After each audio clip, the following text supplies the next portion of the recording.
Hey guys, I'm finally back from making that video essay. Lads? You left us. It was 10 days, okay? We've had OSHA on the phone again about your bee setup. What? It's unsafe. The bees have been getting... They've been getting cyber psychosis from the simulators. Okay, I'll make a proper place for them then. You better. Yeah, I will, don't worry. Or I'll make a lawn base. Don't you dare. I will, I promise. Not after the last video, man. Not after the last video. Welcome back to SIEVELESS.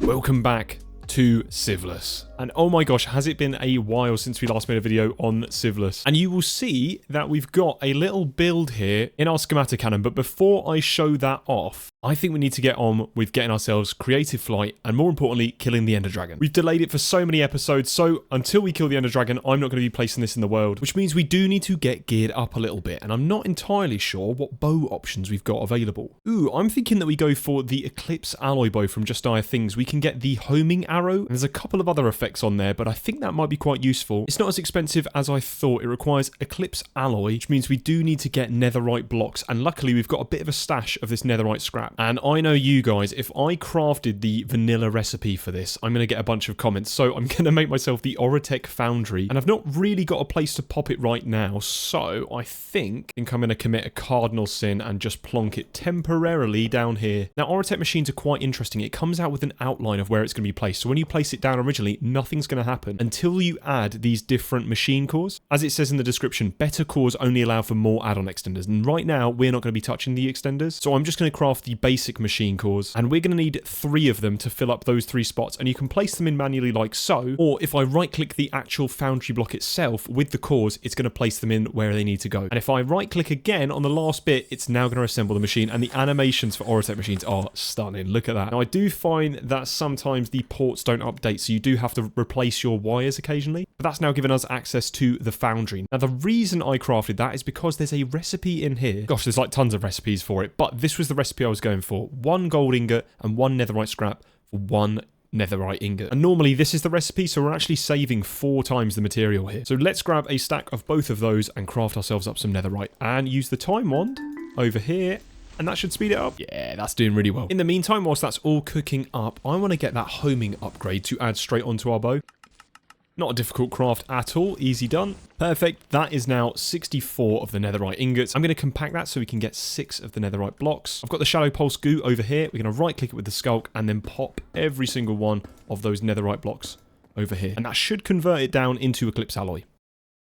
Sorted. Right, let's break all of that and smelt that up. And yes, I'm going to clear this up. Don't worry. There we go. We've gone pack away on all of that, and we should have the Eclipse alloy ingots there. Perfect. So let's craft ourselves up that bow. Doesn't look like it's going to require much, just 3 of them. Obviously going to need some arrows, and we've got tons of those. We'll go into the smithing table and apply that upgrade here. Just the same as all the other Just Dire Things items, if I shift right click, I can now enable and disable my homing arrow. So that will come in handy later. What other upgrades can we get on this? And we might as well try our luck at an enchant on our Eclipse alloy bow. I'm looking right now, we could get into the Apothic enchanting bookshelves, but I think for now we've got some Draconian blocks and we've got some Spirit Attuned crystals, and that should get us to a decently high level of enchantment. You'll see here, regular bookshelves gives us a +2 with a max of 30, but Draconian blocks are actually 4 times the amount of a regular bookshelf, and the Spirit Attuned crystal gives us 3 with a maximum of 45, so that'll actually bump our level all the way up to a 45 level enchantment. So we'll try and balance this up. I don't entirely know how this is going to go.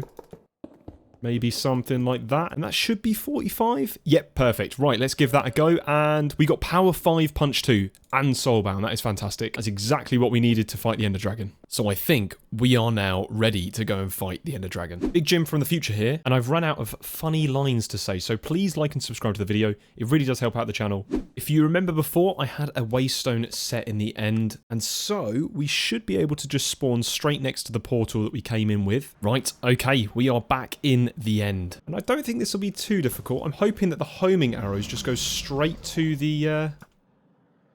What is going on with this arrow?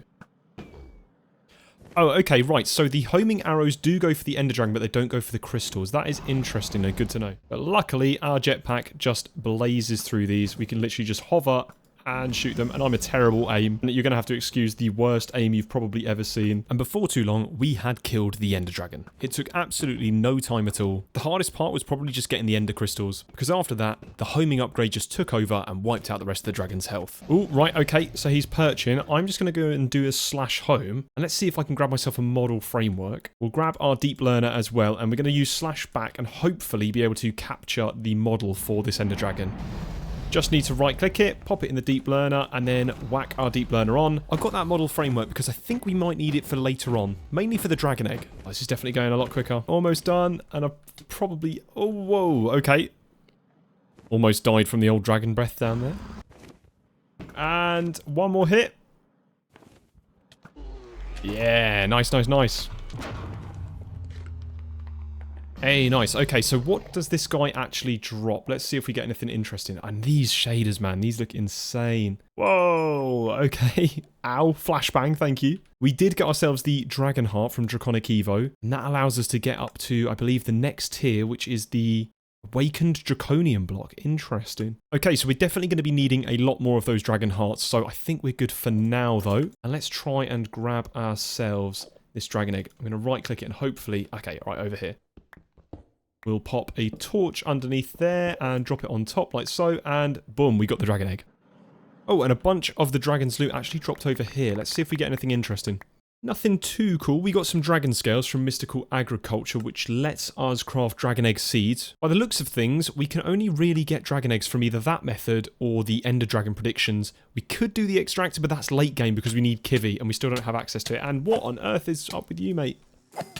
Chill, my guy. But the biggest thing I came here for was access to this puppy over here, the End Gateway. If I throw an Ender Pearl through there, we'll teleport to a random island, and I'm hoping we're going to get ourselves some chorus fruit. No, but we are going to anger every single Enderman near us. Right, okay, let's just fly away.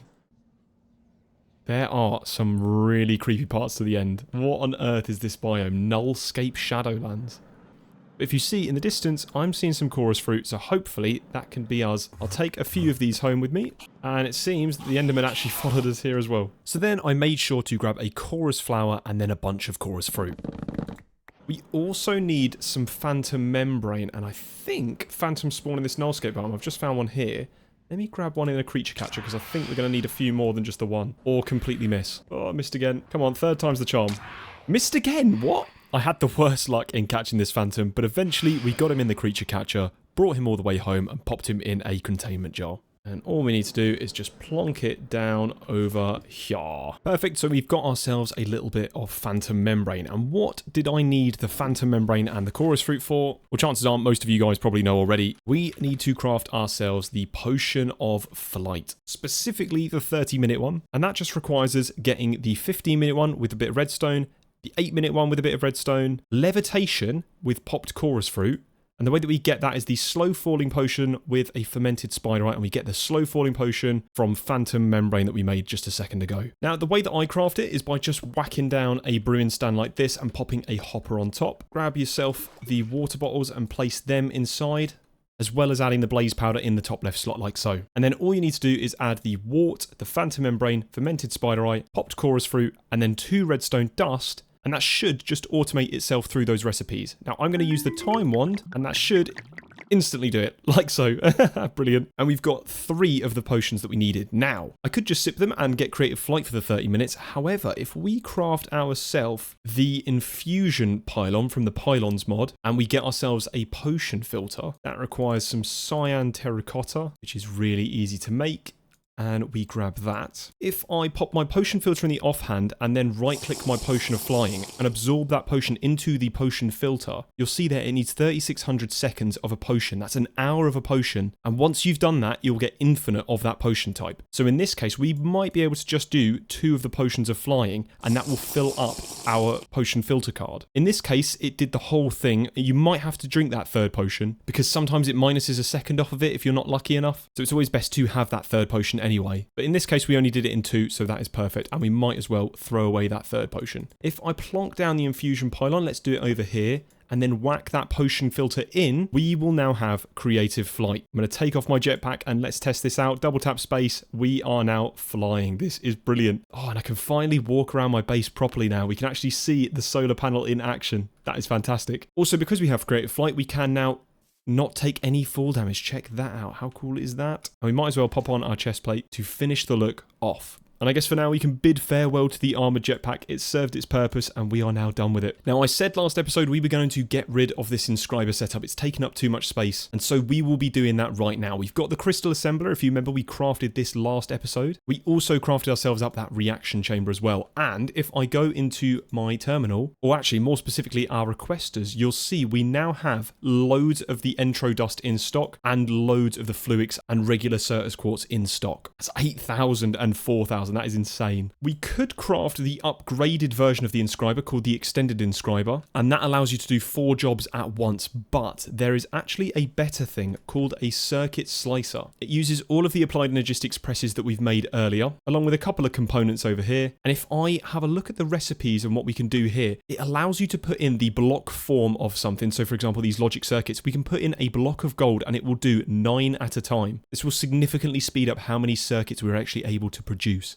And then once we've got those, we can use the crystal assembler, and 4 of each of these will actually craft 4 processors. So we've skipped out on the inscriber at the end to craft the final product, and we've skipped out on slicing up the circuits. So I think it's time that we made that. Now we made all the presses using this recipe here, but you can actually duplicate your presses by putting an iron block in its place in the inscriber. So I've got 8 of each individual inscriber. Now we're not going to be using those, but it's good to have them as a backup. However, we do need this concurrent one, and that's got a little bit of a funky recipe, so we might have to go and craft this up in the assembler. We'll grab 4 of those because I'm sure we're going to be making some more circuit inscribers later on. Oh, what's going on here? Okay, I have fixed it. Turns out I need to pop these smart cables on like I did with the reaction chamber over here. And it says that it's got 0 stored power, but it does actually have power. It's a bit strange. I don't really understand why and how this works, but it does. We've got the pattern provider here, and then we've got the cable going in, and that is providing it with power. So if I now craft ourselves 1 of those presses, we should see instantly gets crafted, and we'll pop the auto output so that it's in that side. And that has now given us back that press. Perfect. So now we can add the recipe for the circuit slicer like so. And I think we're going to need this extended frame one as well. I think it's also time that we crafted ourselves the pattern access terminal, specifically the wireless one. Great, so that is the wireless pattern access terminal fully complete. Now, if I get my wireless crafting terminal and combine both of those in my crafting grid, I get the wireless universal terminal. And you'll see it says install terminals, the crafting terminal and the pattern access terminal. Now what that means is that if I use my keybind to open up my wireless terminal, you'll see down here, I can actually change what mode I'm in. So this actually is the pattern access terminal, and I can see all of my molecular assembler stuff down here. And I can just click that to go back to my wireless crafting terminal as well. Now, if I pull off the pattern encoding terminal and craft that into its wireless version, I can also grab that and add it to my universal terminal, which means that we now have pattern encoding, crafting and access all through my wireless interface, which is incredible. So I can now go into my pattern access terminal, grab my crafting pattern, pop it in the molecular assembler and find the crystal assembler and pop that one in here, then go to my crafting terminal and find the circuit slicer, craft one up, and okay, we're going to need a stone cutter, and then that means we've now got the circuit slicer, and we've got all of that hooked up through wireless, so I can just do things so much easier now. We don't have to go upstairs to do crafting. And for now, let's plonk our circuit slicer over here and just make sure that we've got one of those pattern providers touching it like so, and connect it up with a Fluix smart cable. And don't worry, we will get into Applied Flux, so we don't have to do this weird spiderweb stuff later down the line. But now that we've got that circuit slicer, we can now encode all of those recipes to make the printed logic circuits, the calculation circuits, all of these, etc. Great, so that's the basic ones done, as well as this concurrent circuit as well. There are a few more recipes that I want to make, like the mega cells one, as well as the quantum circuit and the energy circuit. In fact, this one might be useful to do as well. But for now, that will do. We'll pop them all in the circuit slicer just over here. We'll take out this barrel recipe over here for all of the other printed circuits. And in fact, we can actually turn off the SFM machine down here. You can do that by just pressing reset and wipe programs and labels. And we'll take all of that out as well as removing this entire setup here. And we might as well get rid of that pattern provider as well. So let's remove these processing patterns and actually make proper ones using the crystal assembler. And so we'll open up the logic processor recipe, go into the crystal assembler and encode this pattern over here, making sure that all of these are set to 4 and our output is 4 as well. But that should happen automatically if you've used the recipe from the crystal assembler. Great, and then we just need to plonk them in here like so. Whoops, and I forgot 2 things. Number 1 is to add all the acceleration cards into the circuit slicer like we had before. And then I also need to set that output side so that it automatically outputs into the pattern provider. So let's test this out. Let's craft ourselves 64 calculation processors and see how long that takes. Whoa, okay, right. I don't think I did that test well because it happened almost instantly. Let's do this again. And we'll try and see it happen. Look at this. It's already doing it in the interface over here. Look at how quick it's going. Is that done? That's done. That was amazing. Right, let's craft another 64 of the diamond ones, the engineering processors. That's taking like less than 10 seconds to do a whole stack. Now, I know we could make that even better with probably some more co-processing units and definitely adding more of these assemblers, circuit slicers, and reaction chambers. But that can be done in a little while. In fact, we might as well get into Applied Flux because I fancy moving these machines down into this section here. It would make it a little bit easier. So what we're going to need for that is this induction card. The induction card is crafted with a basic card and a flux accessor. That doesn't look too difficult. And then this energy processor. What is that? Printed energy circuit, which is charged redstone crystal, which comes from regular redstone crystal, which comes from that recipe. Now, that isn't too difficult. I think we could do this. However, I think it might be worth upgrading our regular pattern providers to the extended version. You'll see the extended pattern provider actually gives us 4 rows instead of just the one that the regular provides us. So that means we can fill this with a load of different crafting recipes, and we're going to have a lot for things like the assembler, the reaction chamber, etc. So let's make that on autocraft. And something that I forgot to do, I'm actually going to just turn off the ME requester for entro crystals for a second, because if I go back up to my storage here, I actually need to add the entro crystals to one of the simple compacting drawers. And if I take all of these guys out and then plop them back in, it should take them from the disks and actually place them back into the system here. There we go. So I've now actually filled up that compacting drawer and we've now got those entro blocks. So I should be able to craft 4 of those extended providers. Yep, that looks good to me. Perfect. That is crafted up pretty quickly. And if I just plonk off the existing pattern provider like so, I can then just place down the extended one and add all of those patterns back in. And yeah, we get a load more space here. I'll do the same with the others as well. What I'm actually going to do is craft 7 of these extended providers here, because we've already got 1 and I'd like 8 in total, because I didn't realize what we can actually do is if we combine the extended pattern provider with an ingot, we actually get ourselves the pattern provider upgrade. So I'm going to craft 8 of those bad boys, and I'll pop upstairs into our crafting setup that we've got here.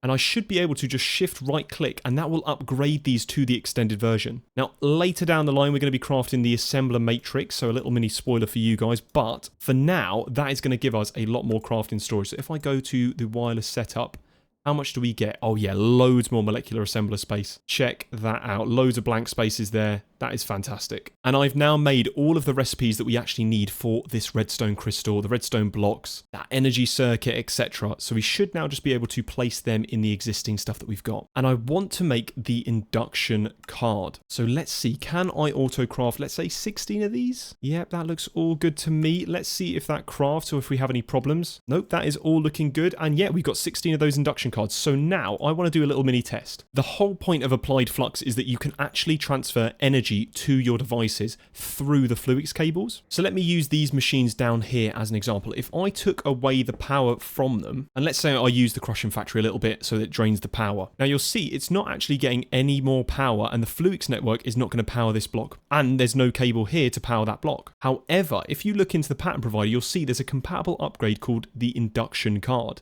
Now I can add that to this device, but it still will not give it power because we haven't got any energy in our AE system. Now there's 2 ways to get energy into the system. One of them is by crafting an FE storage cell, and we definitely can do this. And this is almost like a battery, but for your applied energistics system. However, something that a lot of people don't seem to know is that you can actually use your existing storage cube like this, but with a storage bus on top. And if I connected that via Fluix ME cable, you'll see that in my system, I now have access to the internal buffer of our energy cube over here. You'll see 25 million FE, and if I go into my system, 25 million FE. But right now, we still don't have power, and the main reason is because we need to set that side config to output. And then once that happens, you'll see almost immediately our machines are now getting powered through that induction card. And that works for any single device connected to a pattern provider or an ME interface or whatever. So even though I'm going to be replacing the cable back like so,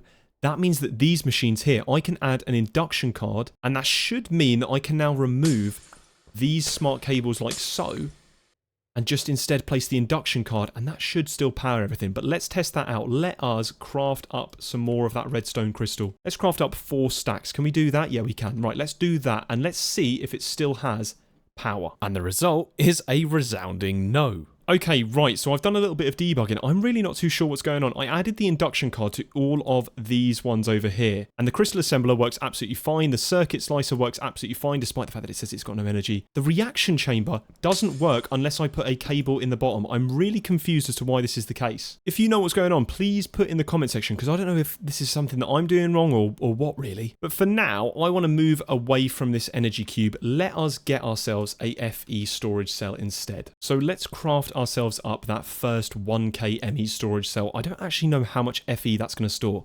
You might think that 1k means 1000. I don't think that's the case. If I plonk that in here, I then actually need to swap this storage bus with a flux accessor. And we have that on autocraft because our induction card has that. And here, instead of that storage bus, if I pop that flux accessor, we should now see we're getting power here. And you'll see that every single byte is basically 1,000,000 FE. That is insane. That is crazy. So there is no way that we're going to be filling up that storage cell anytime soon. So I'm just going to wait for that in the background. And let's get on with some other stuff in the meantime. But you can see that if we're going to be storing that much FE, that storage bus is actually quite worthwhile. And bearing in mind, this is the 1K. This is the smallest energy cell you can get. So if you don't have that stage, make sure you craft that storage bus and just plug it into your cell. Otherwise, you'll be draining every single bit of your energy just to put it into this FE storage cell. But I think in the meantime, let's pop these machines all the way back down to somewhere a little bit more safe and secure.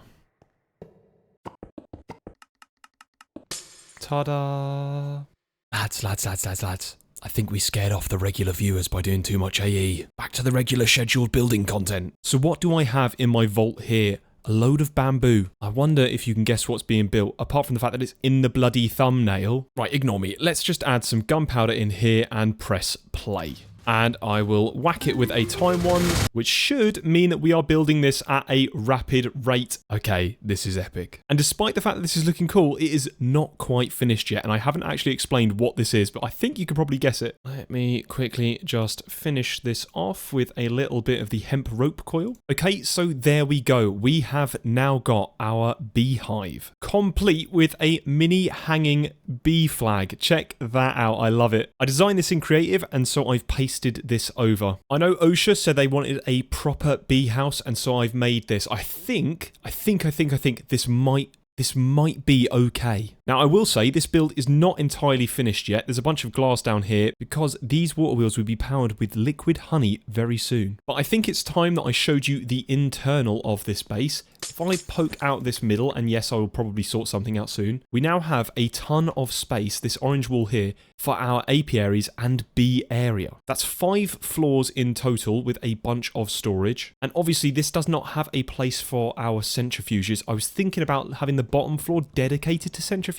I don't know what your thoughts are on that. But we've also got access to this fluid tank over here, so we can actually store our honey directly in here. So for now, I'll quickly give you a demo of what one of these cells is going to look like. Now I'm going to take out this orange wool, and what we'll do is cover this bottom floor on this side with inventory cable. This is where we're going to have all of the SFM controlling the hive's input and output. From there, we are then going to be placing our advanced beehive and then putting a expansion box on top, and that will complete one whole hive. If I open these up, this is the exact same as the previous hive that I showed off, but obviously it's bamboo, so it fits the theme a little bit more. We might mess around with the colours and textures and ideas for this, and maybe mix and match hives. Let me know what you guys think for that idea. But for now, this bottom cell, I think, should just be the bamboo hive with all of the bamboo expansion boxes on top. I will do the exact same for this side over here. Now, in front of the hives, my idea is to have feeding slabs on each single one of them. And if you remember from a couple of episodes episodes back, if we put a simulator upgrade inside this beehive, it will use whatever item is inside this feeding slab and simulate the hive, giving us all of the outputs from that beehive, which would be absolutely amazing. I think that it's only fair that we put our first set of bees in this first row here.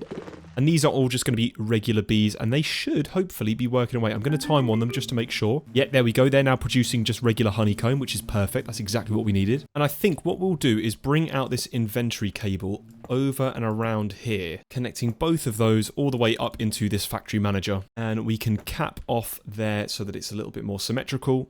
And eventually we will bring this inventory cable all the way up to the top.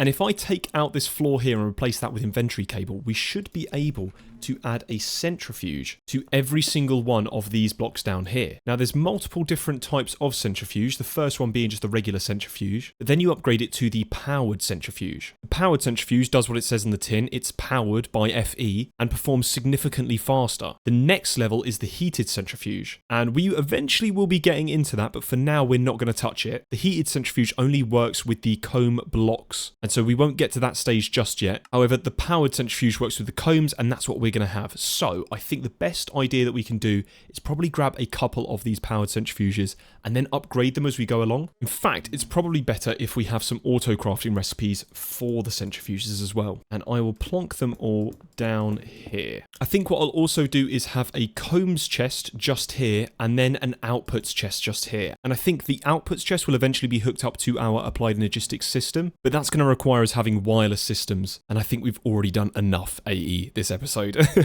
Now, I have added those extra rows of powered centrifuges and I've got the SFM cables all connected up. I've got the code here and you can find this code on my Discord. One of my patrons, Potter, has uploaded his SFM code for this bee machine to my Discord and it is phenomenal. It really works a treat. I've edited it a little bit with the timings, but if you're looking for a really good automation, check out my Discord and check Potter's post out. It's really useful, but don't let him know that I told you it was good. That's our little secret, don't worry. Anyway, so I have modified it slightly in the sense that normally you'd be using an ME interface, but right now we haven't got the wireless AE set up. And instead, I've got the energy cube here with a flux point. You probably can't see it, a flux point in the back. If I open up this config, there you go, you can see it's inputting from the flux point in the back and outputting on the bottom of this factory manager. Also, in the code, it outputs all of these items to the interface. The problem is we don't have an interface. It's actually going to be a controller access point that is linked to our controller network. You can see all of the items in our controller network up there. I'm actually going to try to make sure that every single one of the items going in is going to have a slot in that access point up until we create the ME interface. So when you paste that code in, you just need to shift right click and pull the labels.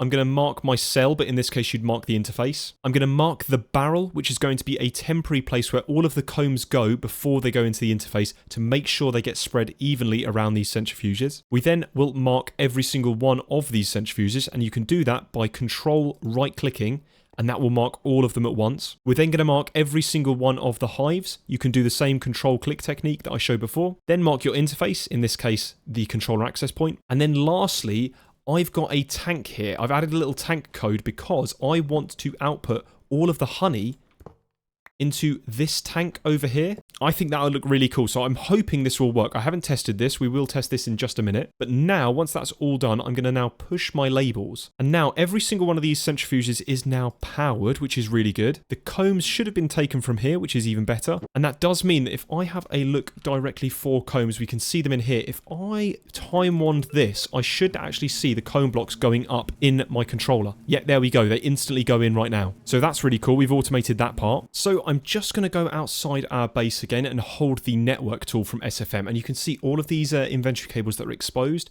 If I pop that in the offhand and get a block that I want to facade, in this case it will be the bamboo planks, if I control and right click, it will update every single one of these blocks with that facade appearance. And I like this button's name. Sure, what could go wrong? If I click that, you'll now see that the inventory cables are now hidden and replaced with the bamboo planks. Even the ones that are up here. In fact, you can see it if you look at Jade up in the top. You can see inventory cable facade. So I think a first port of call would be to start filling up these hives with some useful things.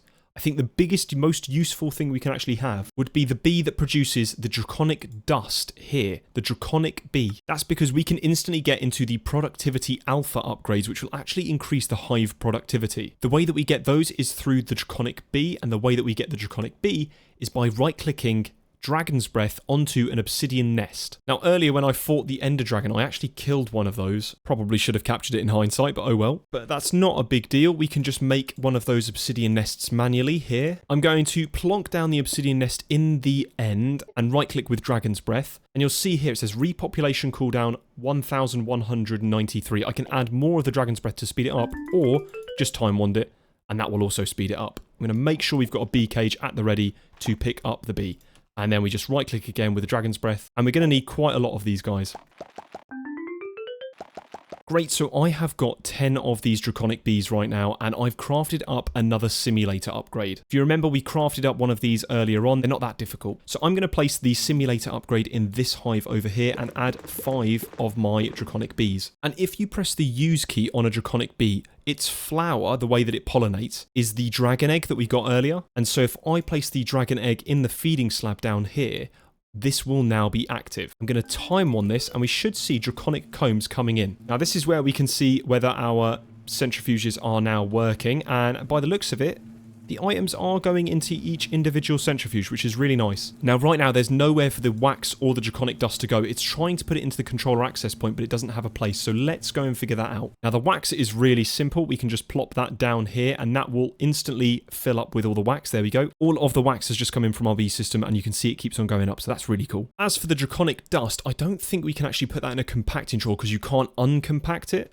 And so I'm going to plop that in its own set of drawers just over here. And we'll add upgrades to each of these, including, most importantly, the void upgrade. And I misclicked there. Brilliant. Well done. I've got to unlock that and then relock it. If I link those guys up to the system and plop down Draconic dust, we should find that it fills up with any extra Draconic dust that gets in. And you can see already we're getting a load of it. That is fantastic. I've been looking around for recipes for the Ender Dragon egg. Like I said earlier, you can get the extractor, but we can't do that in SIEVELESS. However, we can use this Ender Dragon prediction, and I think that might be quite a good way of getting the dragon eggs. So we've already got one killed, and by the looks of it, we only need one more Ender Dragon kill to actually get a basic model for the Ender Dragon. So I think we'll go and do that. The Ender Dragon fight went absolutely fine. I'm just going to skip that for you guys because you don't want to watch that again. And we have finished the second kill. Perfect. And to be fair, we can already get one of the extra dragon eggs from this way as well. I think it's going to be worth training up this Ender Dragon model quite a fair bit using the time wand, and hopefully that can get us to a higher level, meaning that we can get as many dragon eggs as we'd actually like. Right, so I let that run for quite a bit. We've already got it to 0.52 model accuracy, and we've got over a stack and a bit of the Ender Dragon predictions,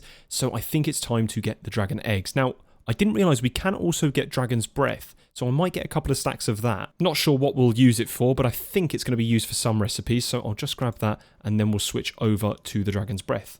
And I'll time on this one as well and grab as many as we can. And I'll set up that second lot of bees here by putting on the dragon egg, making ourselves that simulator upgrade, which needs the anti-teleportation and then the simulator, plonking that in and then adding all of our Draconic bees again. And I think I'll try and get that recipe to try and get the productivity alpha. I've made all of these recipes here. The difficult one is the honey block. I'm not entirely sure how to do it. I think if I use this bucket recipe here, I believe that Applied Energistics is smart enough to actually craft it using the honey liquid, but we'll have to see. If not, we might have to come back to this and try and figure something else out. But I can add all of those into my molecular assembler, and then let's see, can we do it? Yep, we can. We can craft productivity alphas. Right, let's grab 3 more of those, and I will try to whack 3 in this Draconic hive over here, 3 in this regular bee hive over here, and that's all that we can do so far. Now, I want to see if my honey tank filled up. Oh, okay, sick. Right, okay, my code does work and it is actually outputting the honey into this honey tank. We've got 45 buckets out of 1,000. That is going to take a long while to fill. But that's okay. We've always got the time wand. Let's just time wand things. Okay, we're slowly making enough honey. Eventually, we're going to reach the top of that, which is going to be quite cool. But for now, it would be cool to add one of the decorations that I wanted, which is the honey bucket up on the top. So if I pour in the honey into this fluid tank, that is 32 buckets worth, what we should be able to do, I'm going to test a couple of things here. Number one is I can grab a couple of buckets and finally pop that here, which will now set off and trickle. Oh no, that's not what I intended. I can now place my honey buckets up here, which should now flow over the water wheels. And I'm hoping this is going to look really cool. Oh yeah, that looks sick. That looks so good. It's now completely moving these water wheels and it just trickles down and looks so cool. I used some stained glass down here, which gives it that illusion that it's kind of dripping off. I'm not entirely sure whether you guys see the vision or not, but I quite like it. I've also added some Ars Nouveau lights there just so that you can actually see those details a little bit more. And the bee flag is looking sick. I love it. Now, what I wanted to test is if I grab that basic tank full of honey and go back to my base and add a storage bus on the top of this with a Flux cable on top, I should now be able to see honey in my system, which I do. Can I craft honey blocks using that honey? Yes. Okay, that does work. I've also crafted up the beta upgrades, and the beta upgrades require 4 of the productivity alpha and then some nether stars. So we can actually swap these guys out with the beta ones, which should produce us a lot more comb as well. The next tier up from that is the gamma upgrade, which requires 4 of the beta ones and then a simulator upgrade surrounded by echo shards. And that would be a really good one to go for. We should also be able to craft the speed upgrades here. They're not particularly difficult, requiring combs, clocks, and upgrade bases. We can even craft the speedier upgrades. They require Heart of the Seas and Nether Stars, so they're quite expensive. But I'm sure the speed upgrades should be good. We're missing some honey still, and we need a lot of sticks. Speaking of sticks, the last thing I want to do this episode is to make myself the lumber bee. That's going to require the green carpenter and the yellow carpenter, both of which spawn from birch nests. So that'll be what we're using to get them. Then we need to breed them, and the best way to do that is with the breeding chamber. The baby upgrade here is actually really easy. It just requires flowers, comb, and then the upgrade base.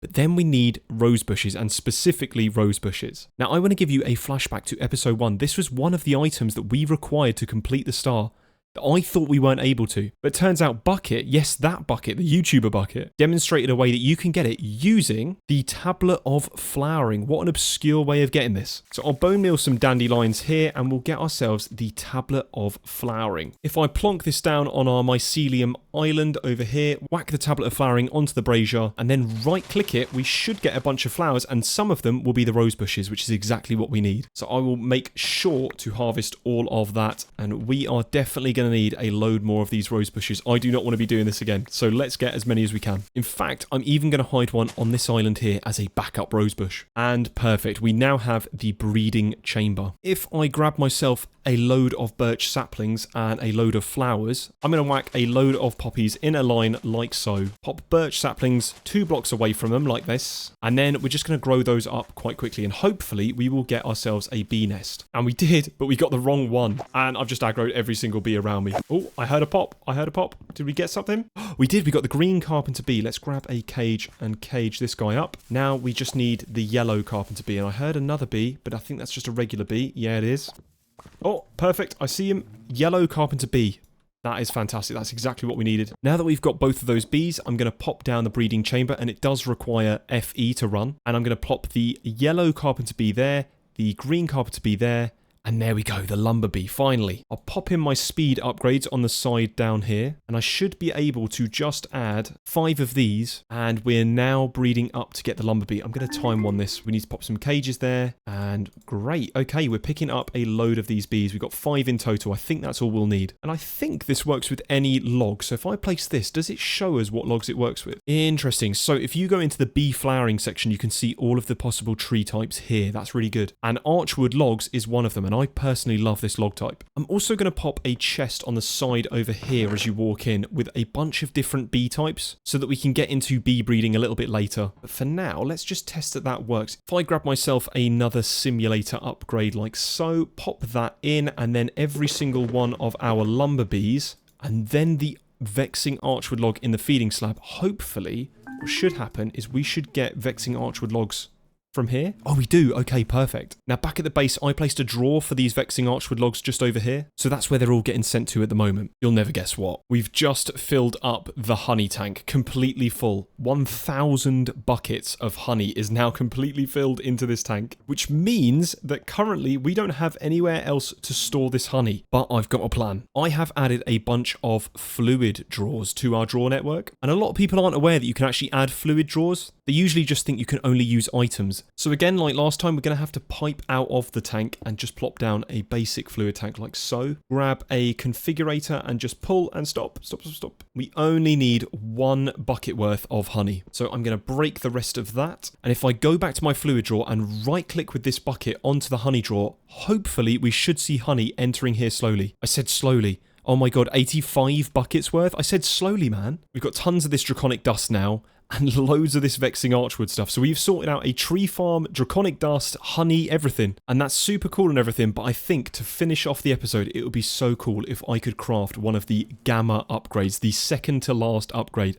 We don't have a recipe for sticks. We've got gamma upgrades and nether stars, but we don't have a recipe for sticks. How stupid is that? Oh well, let me grab that recipe real quick. And then finally, gamma upgrade. Can we do it? We can do it. Let's see if it works. It works.